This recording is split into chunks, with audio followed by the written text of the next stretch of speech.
Oi, gente. Boa noite, tudo bem? Se bem que aqui ainda são em torno de 18 e 30 horas, uma hora menos do horário de Brasília.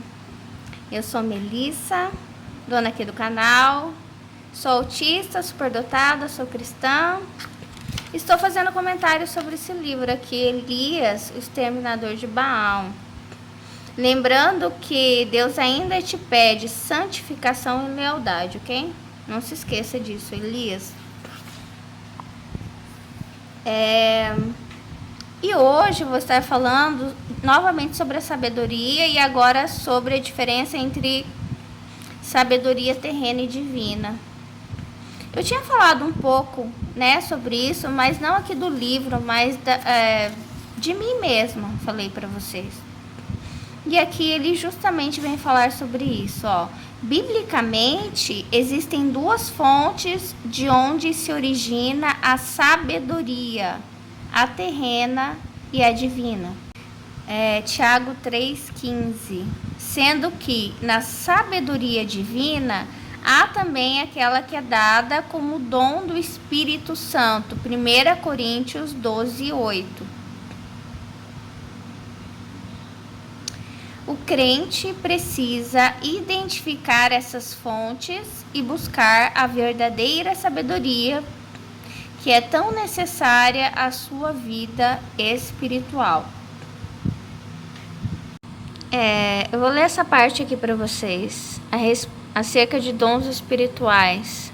A respeito dos dons espirituais, não quero, irmãos, que sejais ignorantes. Sabeis que outrora, quando éreis gentios, deixáveis conduzir-vos aos ídolos mudos, segundo éreis guiados. Ou seja, né?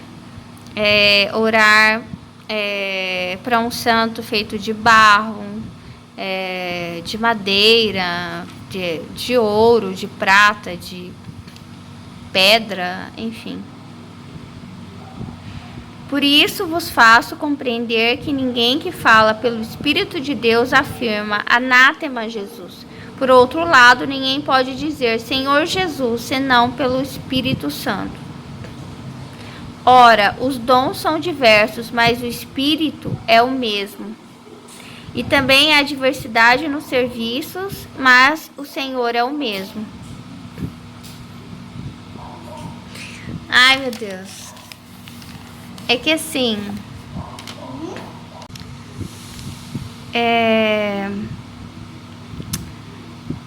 eu quero falar com vocês a respeito dos ídolos. Primeiro, acredito que os ídolos, eles começam a surgir como uma maneira de desespero.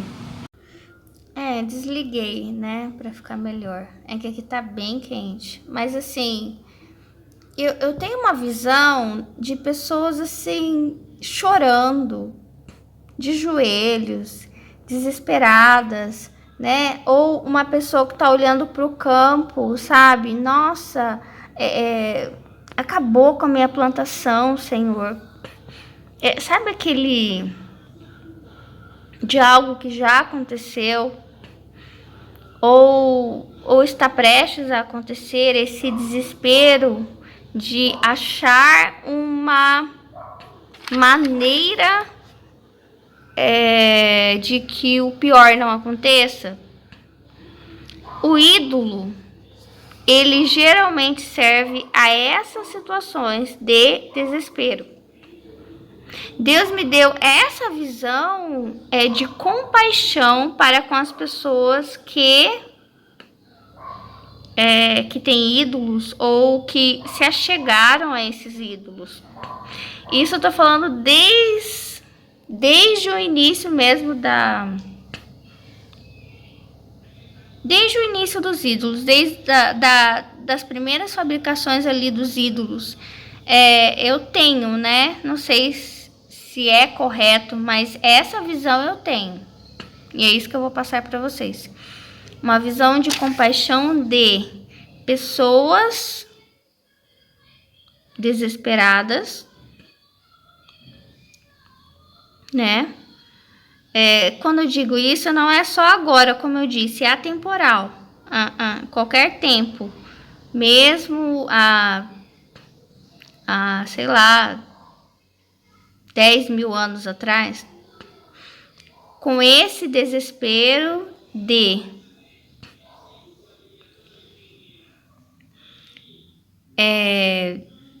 que existe algo prestes a acontecer e eu preciso segurar essa situação para que isso não aconteça. Então eles criam uma estratégia na cabeça deles, né? É parecido e semelhante com a esposa de Moisés, né? Ele passa mal à noite. Ela subentende, alguém subentende, o próprio Moisés subentende o quê? Foi Deus que quis me matar. Não foi Deus, mas ele subentendeu assim. Foi o Senhor que quis me matar. E a minha esposa foi lá, cortou o prepúcio do meu filho, derramou sangue, e aí Deus poupou a minha vida. Então, a criação dos ídolos, ao meu ver, na visão que Deus me deu, eu ouso dizer que foi Deus que me deu, ele vê desespero, pessoas desesperadas. E o desespero, acho que eu já falei isso aqui, ele é a chave para a criação dos ídolos. Eu acho até quando Moisés ele sobe para falar com Deus e as pessoas ficam muito tempo ali abandonadas e elas começam a ficar ansiosas, se sentirem sem líder, inseguras, com muitos problemas, se sentindo presas naquele deserto sem chegar a uma terra. Porque assim, veja bem, o deserto é um lugar de passagem, só que parece que essa passagem nunca acabava. Então, elas são encaminhadas, são empurradas pelo inimigo mesmo, né? Mas são empurradas para os ídolos. Como eu disse, com uma estratégia de salvação. É claro que não traz salvação, né? Só Jesus traz salvação, só Deus traz salvação, mas a mente delas começa a criar uma estratégia, aí se criam os ídolos. Como, por exemplo, um pai de família.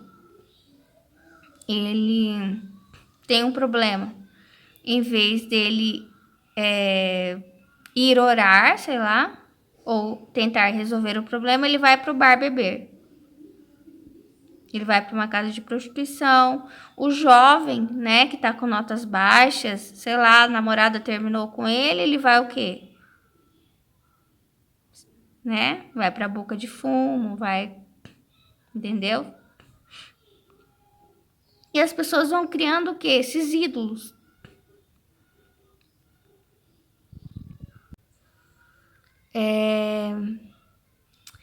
O ídolo, o que eu vejo, é uma situação de é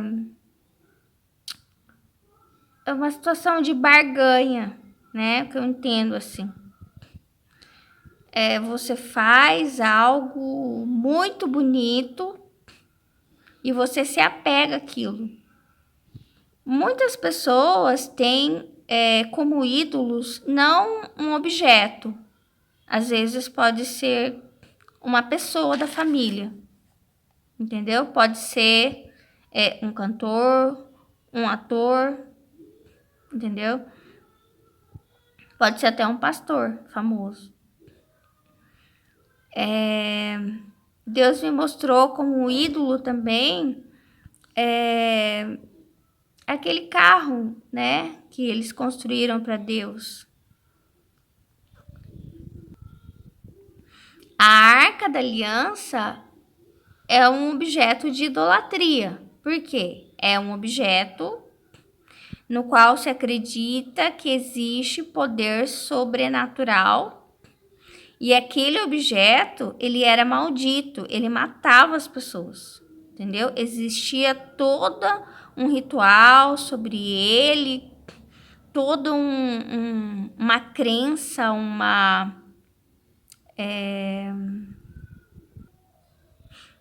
uma superstição, entendeu? Então, a Arca da Aliança e todos os objetos eram ídolos também, né? Inclusive os pães, né? Lá que ficavam no templo, que ficavam no tabernáculo, também eram objetos de idolatria, entendeu?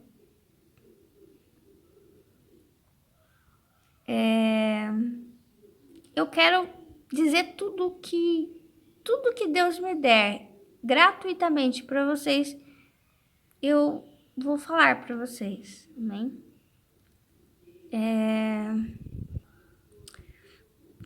Eu lembrei. Eu estava assistindo um vídeo de um alerta de uma moça que estava fazendo uma viagem com a mãe dela. E ela estava alertando sobre o tráfico de pessoas. E ela foi abordada por um casal, o homem ficou longe, a mulher sentou e começou a ter uma conversa trivial com ela. E elogiou os dentes dela, né? E parece que ela estava sendo abordada para a retirada de órgãos, né? E assim, quando eu tô assistindo o vídeo, Deus vai me mostrando visões. E eu vi nitidamente pessoas desesperadas, pessoas chorando porque vou perder meu filho, vou perder a minha filha, vou perder o meu marido, vou perder a minha esposa, vou perder o meu pai, minha mãe. Esse apego, precisa de um órgão, não tem, precisa de um órgão. Aí vai comprar. O que é isso? Ídolo. Então, assim, por causa de um ídolo, o mundo padece. Às vezes o ídolo é o teu marido. Às vezes o ídolo é o teu filho. Entendeu? Porque Deus me disse já há alguns anos, se não tem quem compra, não tem quem vende. Entendeu? É o mesmo caso da prostituição. Porque assim, eu tinha muito problema. Muito problema mesmo com essa questão. Eu tinha ojeriza. Não que eu não tenha, não, mas assim, Deus começou a tratar isso de uma forma diferente. Ele me disse, o problema não é quem vende, o problema é quem compra. Porque se não há quem compre, não há quem venda. Porque assim, por exemplo, se não fosse ali, se não tivesse essas pessoas, esses pais, essas mães, esses avós, esses maridos, essas esposas desesperadas para salvar um ente querido, aquele casal não estaria abordando aquela moça. Entende? Isso é o quê? Um sequestro, um assassinato, né? Isso é grave. E são pessoas de bem, pessoas da sociedade, pessoas de posses, pessoas que estão na igreja, se ajoelhando, pedindo um órgão para o seu filho, como eu disse, para um ente querido, e muitas vezes estão dentro desse sistema de tráfico. A mesma coisa do tráfico de pessoas em relação à prostituição, né? Que é um sofrimento contínuo e pior ainda, né? Porque é um sofrimento contínuo para a vida toda, né? Então, É gravíssimo isso, entende? É gravíssimo porque envolve pessoas de bem, entende?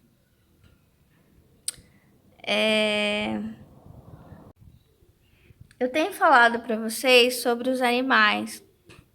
Os animais, eu falei sobre. Não é tartaruga. Eu não sou tartaruga, né? Que eu falei. É o jabuti. O jabuti, ele tem uma vida longa. Olha só, Deus mostrou duas vidas diferentes. Um que tem vida longa, o outro tem a vida bem curta. É sobre isso que ele quer falar. A vida não pode ser um ídolo também. Você não pode idolatrar a vida a todo custo. Se Deus te der a vida de um jabuti, ok, graças a Deus, muito obrigada. Mas se te der uma vida de um grilo, tá tudo bem também, entende? Você vai para junto de Deus. Amém? Se arrependa, se converta, tá tudo bem, perdoe, ame, tá? Não pode subir sem perdoar, porque daí não sobe, tá? Não sobe. Confessa Jesus como teu único salvador, mas veja aqui, não pode idolatrar, porque essas coisas, esses tráficos, esses são ídolos, são consumidores de pessoas, sabe? Gera uma dor, é um câncer no mundo, entendeu? Os animais, eles não têm apego, sabe? Para aquele que vive 80 anos, tá tudo bem. Para aquele que vive menos de um ano, também tá tudo bem, entende? É o ciclo da vida. A gente tem que aprender mais com os animais, né? Não é castigo viver pouco. E nem sempre é dádiva viver muito, né? Depende daquilo que você tá fabricando, entendeu? Daquilo que eu digo que tá saindo de você, né? E Deus quer que a gente seja sal e luz no mundo. Acabei falando muito sobre os ídolos, mas eu quero falar sobre essa parte aqui, ó. A manifestação do Espírito é concedida a cada um visando a um fim proveitoso. Nossa, é isso. Amém, obrigada. A tua vida tem que ter um fim proveitoso. Não importa que seja 1 ano, 80, mais de 100. Sabe? Que você faça bem às pessoas. E aí ele fala sobre muitos dons, sabe? Muitos dons. Daí eu vou falar para vocês o seguinte sobre... Eu não sei se eu tenho um dom, mas às vezes eu sonho e acontece. Só que assim, às vezes são coisas triviais, como uma vez eu tive um sonho, foi muito estranho, muito ruim a cena. Só que daí eu fui ao cinema à noite e aquela cena assombrosa estava no filme, né? E eu, uau, que estranho, eu sonhei com isso. Quer dizer, era a cena do filme. E assim, não tinha visto trailer, nada. E certa vez, como eu tinha dito, a minha tia cortou o cabelo e pintou. Eu sonhei com isso e no mesmo dia, poucas horas depois, ela apareceu em casa igualzinha no meu sonho. E eu não sabia. Aliás, não sabia que ela ia cortar e pintar o cabelo. Nem que ela ia vir em casa também, não sabia. 2010, fui a uma célula e me falaram, lá vai ter um profeta. Ok, que legal. E aí, as palavras começaram a vir. E a moça que veio antes de mim recebeu a palavra que ela ia viajar, não sei se ela ia morar fora, mas que ela ia viajar. Ia viajar muito, ia... Nossa, eu gostei muito da palavra dela. Eu pensei, nossa, por que essa palavra não foi para mim? E aí, quando chegou em mim, ele disse: você vai ter um filho. E aí foi passando um ano, 2, 3, 4, 5. E eu comecei a falar para todo mundo quando alguém falava de profeta: ah, é tudo mentira. Recebi a palavra, não aconteceu. 6, 7, 8, 9, nasceu. Quando deu 8 anos, né, que eu tinha recebido a palavra, eu fiquei grávida. Acho que tinha dado uns 9 anos quando ela nasceu. Então, assim, muitas vezes demora, mas acontece. Eu lembro que uma vez eu fui a um culto que eu cheguei com uma amiga minha, daí eu sentei. E aí ele vai entregando a palavra, né, o pastor. Em uma hora veio para mim. E aí ele começou a falar, mas eu fiquei olhando e pensando que horas que a minha amiga tinha ido lá fofocar de mim para ele, né? Porque ele começou a falar, sabe? Da minha vida, né? Das minhas dificuldades e várias coisas assim. Que eu fiquei pensando, nossa, será que ela passou a informação minha para ele? Mas já assisti testemunha assim, que é assim mesmo, né? Quando Deus fala e Ele sabe tudo sobre nós. Eu acho assim que o Espírito Santo ele revela o que Ele quer. Nem sempre Ele revela coisas boas, né?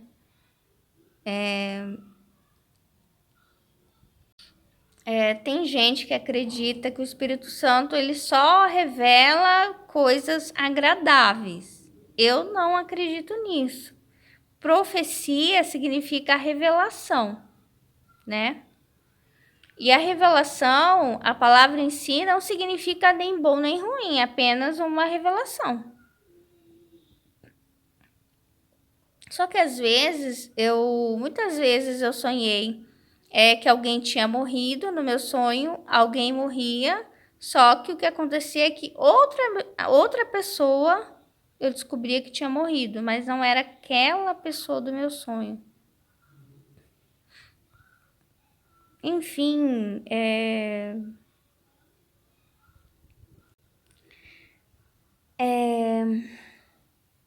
o que eu percebo é o seguinte: a partir do momento que você começa a deixar que essa voz, né, fale com você, ela vai falando cada vez mais, sabe? Vai falando e falando, e através de sonhos também, né? E eu me tornei, sim, mais sensível depois que eu tive uma experiência de quase morte, né? Tem o relato aí no canal. E com certeza eu me tornei uma pessoa. Eu já era, né? Na verdade, desde criança eu era muito sensível. Quando criança eu costumava me apartar das pessoas, ficar olhando para o céu e conversando com alguém. Muitas vezes que eu não sabia quem era. E enfim, sempre senti uma certa conexão com alguém lá em cima, entendeu?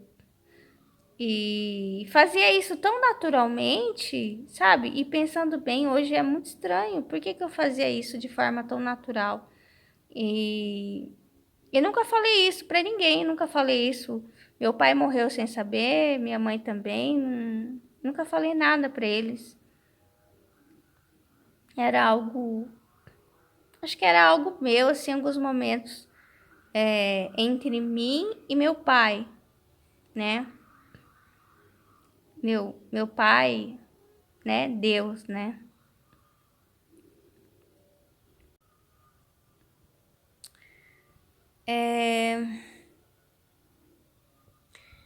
Eu tinha dito para vocês que eu acredito que o nosso cérebro ele tem tipo uma antena, que ele é capaz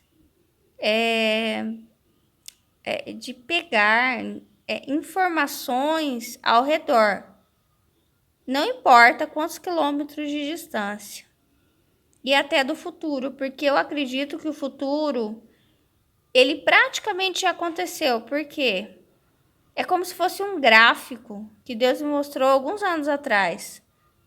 É como se existisse um gráfico onde você faz, é que nem, ai, como que eu vou dizer? Previsão do tempo. Amanhã eu tenho que sair, eu vou olhar lá. Qual que é a previsão do tempo? Tem até para 15 dias, 30 dias previsão do tempo. Então, assim, previsão do tempo que nós conseguimos fazer. Mas eu acho que o nosso cérebro, ele vai além da máquina, que a gente não sabe, e que o Espírito Santo, então, outro dia ele me disse 20 anos lá na frente da tua vida para mim não é nada. Eu vejo com facilidade o que vai acontecer. Só que aí ele libera em sonhos aquilo que ele quer. Só que eu acho que nem tudo, muitas vezes, pode ser a vontade do Espírito Santo que você sonhe, que você veja. O que aconteceu uma vez? Esse sonho meu, eu não sei por que eu sonhei isso, mas foi muito estranho, né? Eu sonhei que eu pegava carona com um amigo meu, que eu achava que era um amigo meu já conhecido, só que eu olhava na cara dele e não era esse meu amigo. Era outra pessoa e tinha um rosto inchado. Tava com o rosto inchado, como se tivesse apanhado. Não sei, tava com o rosto inchado. E daí, a hora que eu levantei, fui abrir o Google, aquele homem. E assim, aquele homem me levou num lugar que era muito ruim. Ele disse assim: você tá com fome, vou te levar para comer. E o lugar era cheio de comida estragada, né? E eu falava assim: nossa, não. E eu não queria fazer desfeita. Eu não sei se aquele lugar era o inferno, sabe? Eu desconfio que era. Mas quando eu abri o Google, eu vi a cara daquele homem. E aquele homem, ele era um homem que tinha sido preso. E a hora que eu vi que ele tinha sido preso, quer dizer, ele não era uma boa pessoa. Digo, ele era um criminoso, entendeu? Mas eu não conheço aquele homem, sabe? Tava ali no meio das notícias. E eu pensei assim, vixe, eu acho que esse homem morreu. E eu acho que ele morreu e foi pro inferno. Então, eu acho o seguinte, que o nosso cérebro, às vezes, capta. Dependendo da nossa alma, às vezes, se é uma alma mais sensível, talvez a minha seja, porque talvez eu tenha um dom espiritual, captou aquilo, né?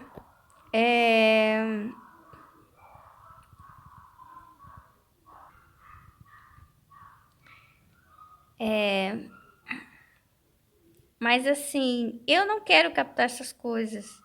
Então, eu tenho orado antes de dormir, né, para não captar qualquer coisa. Só que, por exemplo, eu gosto de escrever, né?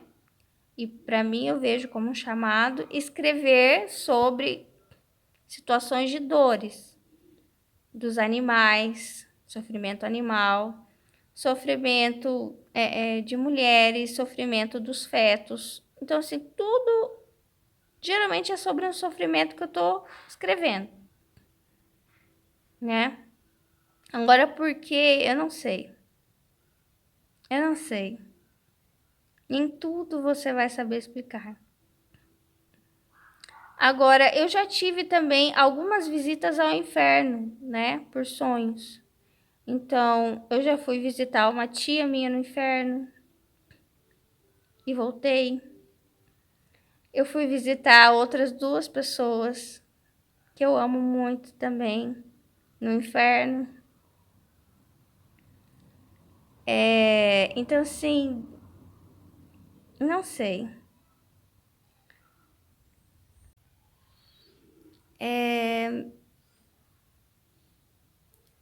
A sensação que eu tenho é que, por exemplo, em relação ao inferno, é que você pode descer ao inferno, como Jesus desceu, né? Você só tem que. É que nem alguém que vai visitar um preso. Você não pode ficar lá. Ah, é igualzinho. Exatamente isso mesmo. Tem visitas, né? Então você vai e você tenta o quê? Trazer de volta. Tanto que no último sonho que eu estive no inferno, eu ia, voltava para uma plataforma e tentava trazer. Não conseguia trazer. Voltava, não conseguia trazer, voltava de volta para minha cama para dormir.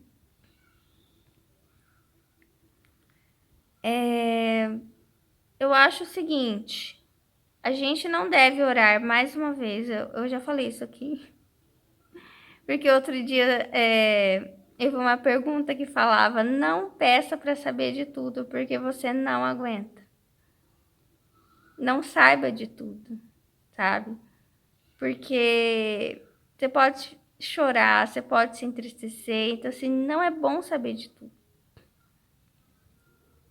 Mas Deus, ele não mostra tudo porque sabe que pode ser insuportável. Aliás, saber do futuro também pode não ser bom, além de que pode atrapalhar, entendeu? Os processos de Deus. Eu não sei se você tem um dom, né? Mas provavelmente você já deve desconfiar qual é. Eu acho que os dons, eles não se manifestam assim, nem sempre quando você é uma criança, mas ele vai assim como se fosse esquentando, entendeu? Ele vai despertando. Bom, já falei demais, falei coisas até que não era para falar, mas é isso. Deus abençoe você, tá bom? Até mais.